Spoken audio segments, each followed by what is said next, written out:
Hello and welcome to Tea with Che and Shy, the after show for the Che Day segment on Ari Melber's The Beat on MSNBC. I'm here with Chaitanya Kamandori, political strategist, and I am Shia Porn, D-list YouTuber. Hey Che, how was your Che Day? It was good. We had a discussion about the second 100 days. Mm-hmm. And Ari touched on a couple of the highlights of what happens in the second 100 days. They tend to be very, very monumental, as I pointed out, specifically for domestic legislation. That's generally when, as I pointed out, the opposition comes together. It's like the Empire Strikes Back, as I said, as opposed to the Star Wars: A New Hope. Right. Or as I understood it, Star Wars. I mean, for me, it was always called Star Wars, but right. For you and I, for people of a certain age, it's just right. Star Wars, and then they added A New Hope later for Correct. the purposes of the franchise. Yes. So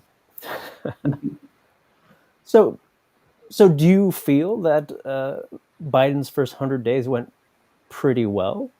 I think they've been phenomenal. I said on this show that generally the first 100 days are overrated, and I think that's by and large true. I think these first 100 days probably are not overrated. I think this is probably the single most consequential period, or at least the first 100 days that I've seen, in many, many years. It probably historically would rank up there with FDR's first 100 days, mainly not because of all the legislation he passed. I mean, Biden did pass a monumental COVID stimulus relief bill that was really historic, that will really, I think, cut child poverty in half is the estimation of what it will do. But it was more because of the way that Biden was successfully able to change the tone of Washington. I think he very much restored decency back to the nation's capital. I mean, Trump is fully in the rearview mirror. I mean, almost nobody's talking about Trump. And I saw an earlier segment on MSNBC where James Carville pointed out that 100 days ago, 89% of Republicans favored Trump for a second term. Now it's down to 57% and it's dropping. So he is just kind of fading out. The entire Trump presidency, the government by tweet, all those insane rallies and the kinds of things he said, they've left it seems like Washington didn't leave any kind of permanent mark in Washington. Right. The GOP is still very much in that lane off the reservation, but that's kind of why their opposition has been so pathetic. Well, yes, their support of Trump has fallen for 2024 because they have found other child predator options to get behind. Right, that's absolutely correct. Yeah. And then all the discussion about Mr. Potato Head, and Meghan Markle was covered more than Joe Biden was in the first 100 days, according to Media Matters. Right. Even though just by virtue of the executive orders he passed and the executive orders he overturned, right, Joe Biden pretty much became one of the most progressive presidents in modern history. Yeah, and it almost feels like, if you think of it, it feels like Trump never really even happened. I was thinking, what is the Trump legacy? Generally, what is the most important element of any president's legacy is when the opposition party gets the White House, what they choose to leave intact. Right. So for example, Obama, by and large, the ACA is his legacy. That is just it. The healthcare is his legacy because the opposition tried and failed to undo it. Right. Well, unfortunately, Trump's lasting legacy is 500,000 COVID deaths due to his mishandling of the pandemic. Yeah, but I think one of the things is that if you look at how Biden, it's almost been a world historical success, the vaccination rollout under Joe Biden. It's been really one of the best things that the U.S. government has done in many decades. So was there anything else you wanted to talk about the second 100 days? What do you feel like his biggest challenges are other than the coalescing counter narrative by the GOP? Yeah, and I think that the big thing that I would worry about is what happened with President Obama in his second 100 days. In Obama's second 100 days, I think that Obama really very much focused on foreign policy in those second 100 days. Mm-hmm. He did cash for clunkers in the second 100 days. There was, remember, there was a beer summit. There was a lot of discussion of race relations. Mm-hmm. And what occurred was that without people really paying any attention, the Tea Party arose.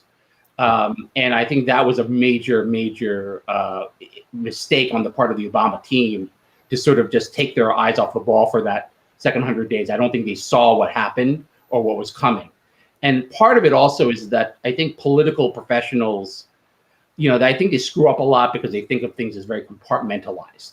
So there's a tendency, for example, right now, there's a tendency to view the infrastructure bill in kind of one compartment, and then in another compartment, there is the COVID Relief Act and the pandemic. Mm-hmm. But the reality is that they're interconnected. As long as Joe Biden gets positive approval for the pandemic response, the infrastructure bill will be popular. For Obama, as long as he was getting positive approval for the economic recovery, healthcare was popular. As unemployment rose and those numbers on the economy went down, numbers of support for healthcare went down. Mm-hmm. So it's kind of very much interconnected, and if you think about it, if Donald Trump had just been more popular, and basically not been Donald Trump, I mean, the Obamacare repeal could have very well happened. It was just his enormous unpopularity that gave Lisa Murkowski, Susan Collins, and most importantly, John McCain the go-ahead to kill his signature legislation. Right. Because the ACA is overwhelmingly popular amongst people of both sides. On people of both sides of the aisle. Yeah, and one thing, if you look back further, as you pointed out, the Republicans looked very inept and dead in 2009, and then we saw what happened with the Tea Party rising. Mm-hmm. Democrats looked very inept, I think, in 2001. 10 Democratic senators supported Bush's tax cuts, but it was actually the progressive energy and the Democratic messaging, particularly in the state of Vermont, that convinced Jim Jeffords to switch and flip the Senate. And that was just a huge disaster for George Bush that occurred. In 2017, I remember there was a sense that Democrats were on the floor after the Trump victory. But, the resistance occurred and the energy was there. And I think that really allowed and pressured Murkowski, Collins, and McCain to kill the ACA repeal. Right. With Bill Clinton, that Jeffords switch happened before or after 9/11? It happened before 9/11. It happened in May. And I remember that summer, I mean, Trump's numbers were really going down. And if you remember, like in the month before 9/11, he was going below 50% in approval in some polls. Bush's numbers, and matchup polls between him and Al Gore said if you had to do it over again, would you go for it? Gore was winning those polls convincingly. And then 9/11 happened and everything changed. Right. But if you also think about it, like all of the sort of personality flaws that Bush showed in that tax cut, where he was very popular, he didn't care what the opposition said, he went very far right wing, he basically alienated the middle of the country. You basically saw all of that happen vis-a-vis the war and the war on terrorism many years later. It just took a while for all that to work out, but it definitely, you don't really change who you are, essentially, and that was really what occurred there. But the second 100 days, is just very important. It doesn't get as much attention, but usually during the summer is really when the opposition kind of comes together and really figures out how to attack a president. And you were about to talk about Clinton's second 100 days as well? Yeah, so Bill Clinton's second 100 days is really interesting because his first 100 days was massively unpopular. It was probably the worst first 100 days of any modern president. He came in with about 58% approval, and by the end of those first 100 days, he was about 36%. Right. Well, he came in off a split vote between George Bush and Ross Perot, pretty much. Correct, but he still was, when he was sworn in on inauguration day, January 20th, 1993, he had 58% approval. Mm-hmm. And by the end of the 100 days, he was down like in the mid-30s. And it was entirely because people forget about this, that Bill Clinton wanted to lift the ban on gays in the military, and it caused an all-out war between him and the most popular man in America, Colin Powell. I mean, Colin Powell wrote, starting with a New York Times op-ed, which was unprecedented for a chairman of the Joint Chiefs of Staff to ever do that, to write an op-ed condemning a policy by a president. He began that. He really campaigned against it. Bill Clinton also had opposition from the Senate Armed Services Chairman, Sam Nunn, who in the 1980s, it wasn't a big deal at the time. Nobody cared. But he fired staff members who were gay. Right. And he was a Democratic senator from Georgia. And he told Bill Clinton, if you do this, I'm going to have legislation that will definitely pass both houses to undo it. So Don't Ask, Don't Tell really came about, but that just killed Bill Clinton's first 100 days. It absolutely did. And he went into that second 100 days very unpopular. During that period, he had a tax increase that included a BTU tax, an energy tax, that was specifically designed because people at that time, including his vice president Al Gore, were beginning to talk about global warming and all the carbon we were putting in the atmosphere. And the BTU tax, with the energy tax, was designed to help reduce pollution and mitigate the results of global warming. It was a very forward-looking energy policy at the time. Right. But he had to drop it because of opposition from both Republicans and Democrats. And he only passed his legislation, his tax increase, by one vote.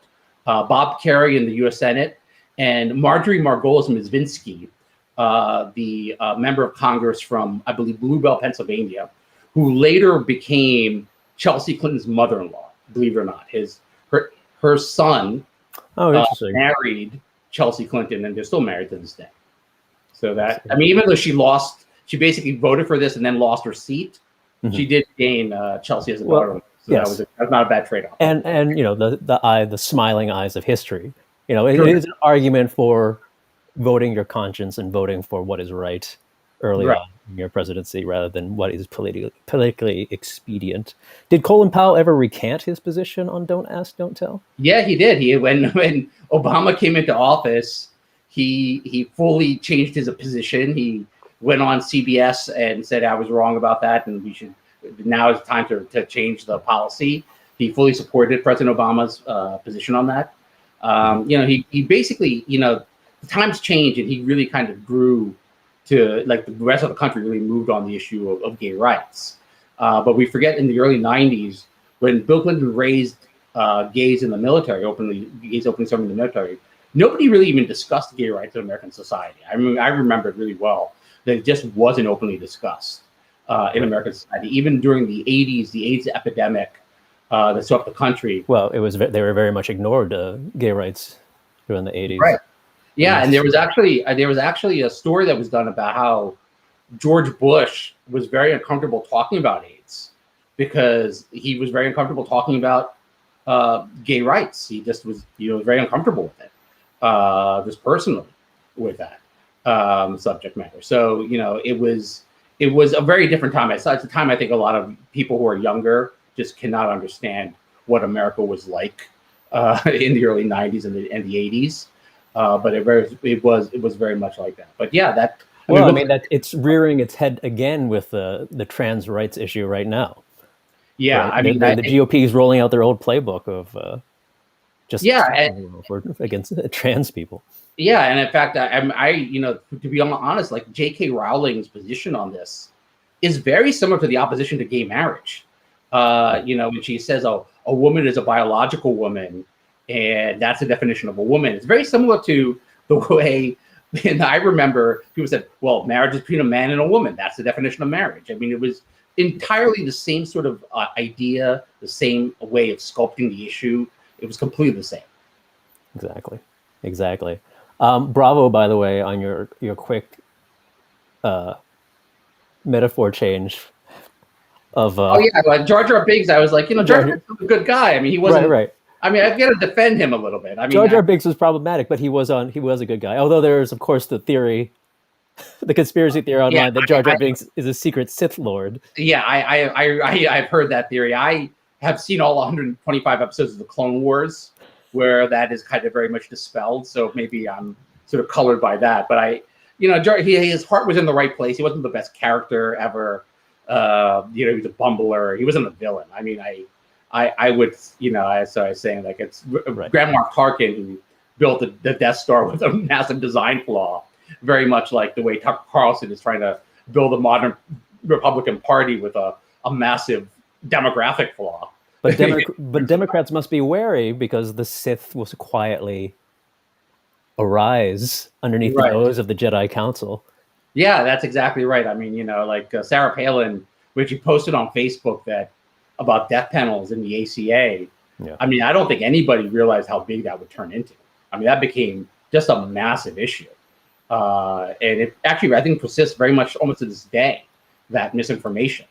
But it really turned things around, and it was something nobody really saw coming. Nobody really understood Facebook and its reach and its power and social media's reach. Yeah, that was very much an early example of misinformation spreading like wildfire on social media. Correct. It Yeah, was, absolutely. Yeah, and and then I guess what is this? Darth Maul, I compared to Trump Jr. in the sense Sure. that he was dispatched very easily. Yeah, he's very easily beaten up by young Obi-Wan. Yeah, How did you feel about Ari switching from a original trilogy analogy to a prequels analogy? Look, I'm very much with you, and I hate the prequels. Except I have spent I have spent a significant amount of time in the pandemic. Actually, I'll admit, watching the Clone Wars, all 125 episodes of it, which redeemed the prequels to a great degree. Well, it really does. I'm a huge fan of it. I would hardly recommend it to anybody. I think that it's 125 episodes. It's quite a lot of television to watch. If you have Disney Plus and you're trying to learn a language, I streamed mine in French and was able to oh my goodness to polish it up. So that's something you can do. Low key brag from Well, I'm just saying that polyglot. Chaitanya Commodore. Well, so I have a nephew who really wants to watch Disney Plus, and his parents are very, very strict about not allowing him television. So I've said, you're learning Spanish now. Why don't you just watch your Disney Plus shows in Spanish? Tell your parents you're going to watch them in Spanish. That way, you can get your Disney Plus time in, and also under the rules of being educational. Did that work? No, it did not work. It completely failed. But it's just an idea that's out there. It's a very good. Disney Plus is I can imagine future generations of language learners heavily leaning on Disney Plus because Disney movies are very easy to understand, and they have 8, 9, 10 languages that all their shows stream in. So, almost anything that you're learning is streaming in Disney Plus. Yeah. I for some reason always find myself watching the credits for the foreign language voiceovers on Disney Plus shows. You know why? Because I'm waiting for the after credits. Right, exactly. That's exactly what it is. I'm so used to the idea that there's going to be some after credits even after the foreign language credits. But it's usually they do the after credits beforehand. I think they only did one after credits for Falcon and the Winter Soldier. I think that was the only one that. Well, there were two. There was the last two episodes had sequences. Oh, you're right. The last episode. I forgot. Did you like them? Spoiler alert for anyone who hasn't watched Falcon. Yes. Winter Soldier. How did you feel it wrapped up? I actually think that the most interesting thing about Falcon and Winter Soldier was its treatment of race was, I think, excellent. I think it really did that very well. It was actually the best thing that they'd done. Which is remarkable because I thought that was actually the hardest thing to do right, and they did that right. I think that what they kind of messed up on was the actual central propellant of having a compelling villain, where you were constantly worried about how this was going to turn out. I was never worried about Carly Morgenthau at all. The Power Broker was not particularly well built up. I thought that was not particularly well done, but I did read. I believe in the New York Times about how the pandemic very much affected that show. I think that they cut actual episodes out of the production order. They cut whole storylines, many scenes. Well, that show was supposed to be the first Marvel show to debut on Disney Plus, and they switched the order up and put WandaVision first. Correct. Yeah, it was. I think it was very heavily affected by the pandemic. But I do think that it was I will say it was a very impressive treatment of the issue of race and patriotism among African Americans. I thought it was very sensitively well handled. I thought the acting was excellent by everyone. Yes. Shout out to Anthony Mackie, my once co-star in a production of Much Ado About Nothing. Oh wow! Back in 2000. Oh, did you not know that? Yeah, we did he was Claudio de my Benedict a million years ago. Did I see that production? I think I did. Did you really? Did you come to that? I might have come to that. Yes, actually, I think I did come to that. Oh my goodness! I actually did come to that. I do remember this now, but I don't remember Anthony Mackie. Yeah, he was my co-star. Oh, interesting. Interesting. Yes, it's not one of these people that I ever remembered. And then he went on to great things, and I'm here with you. Yes, exactly right. Yeah, that's exactly right. Well, I did meet Ted Cruz way back in the late '90s. Was Uh, that fresh off his Godspell performance, or no, he was already in Congress at that point, right? no, he was actually not in Congress. I think, he was clerking for William Rehnquist when Yes. I met him, and I actually remember me talking to him and very vividly. He was one of the people that really make an impression on you. Little did I know the fact that I was basically watching a supervillain origin story. Yeah. I was But a is he now? Is he? You were talking about like the escalation of supervillains from the first yeah, 100 days to the second 100 days. You know, right. from Batman, I think you mentioned having the Scarecrow as his chief nemesis in Batman Begins. Yeah, so then he goes to the Joker, And then he right? goes to the Joker, right? Yes, Obviously, yes. that's a huge Correct. upscale. Right, like in the Tim Burton thing, what they did is they added more villains. They added Right, Penguin and Catwoman, and I which guess was Magic Cat. problematic, but it's Right. hard to top Jack Nicholson. Yes, but because they had to start it off with the Joker to get like the Batman franchise rolling. Right. And But from Alien, you go from one xenomorph to Aliens, where it's a whole yes, colony of xenomorphs. correct. You always have to like up the ante generally in a sequel. You go from Lex Luthor to General Zod, right? And Superman. 1 and 2, Richard Donner. But yeah, I do think that that's definitely the case. But I guess we don't know who the villain will be, who's going to emerge. Will it be Josh Hawley? Will it be? I don't feel as though it's Ted Cruz. I don't think Ted Cruz is up to it. No, I don't. I don't think it's going to be Ted Cruz. The person I would worry about, in a weird way here, might be somebody like Nikki Haley, somebody like Tim Scott. Mm-hmm. But quite frankly, for right now, Biden's biggest opponent is not any Republican. It's actually Joe Manchin and Kristen Sinema.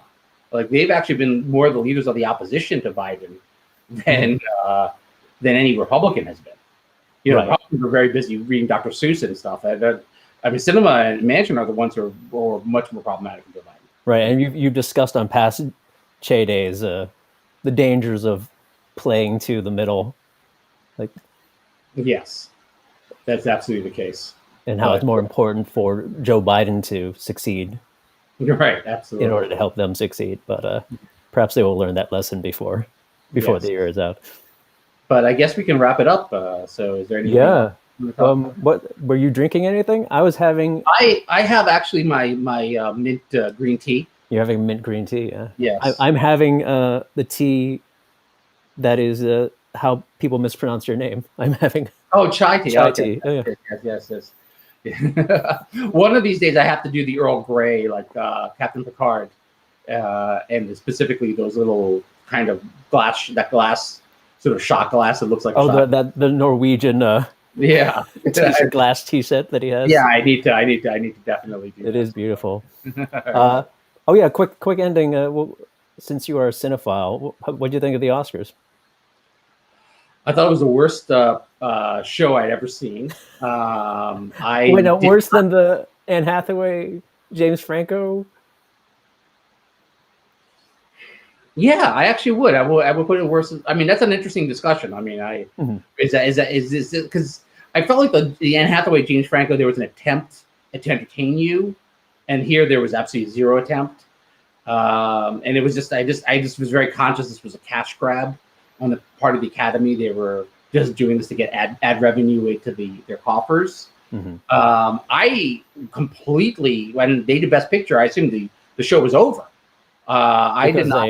They took a gamble on having Chadwick Boseman win, and it just simultaneously failed, and also sort of threw Chloe Zhao and Nomadland under the bus. And what's really a shame is that John, that one of the big discussion points here is that that Anthony Hopkins didn't think he was going to win, so he basically stayed at home and was sleeping in Wales, right. Because he just assumed that Chadwick Boseman, like everybody else, would win, so he did not do that. But so I guess I have to go. But anything else before we wrap it up? All right. No, I think that's it. Yeah. All right, thank you very much. What's that? I would say watch Nomadland if anybody. Nomadland is excellent. Yeah, excellent. People should definitely. I very much enjoyed Mank. I thought it was an amazing technical achievement. I do agree too. But Nomadland is definitely a great achievement in terms of character study and yes, giving Frances McDormand another chance to do her Oscar strut across the stage while accepting her Oscar. Yeah, absolutely. But anyway, for Che and myself, thank you for joining us again, and have a good night. Thank you.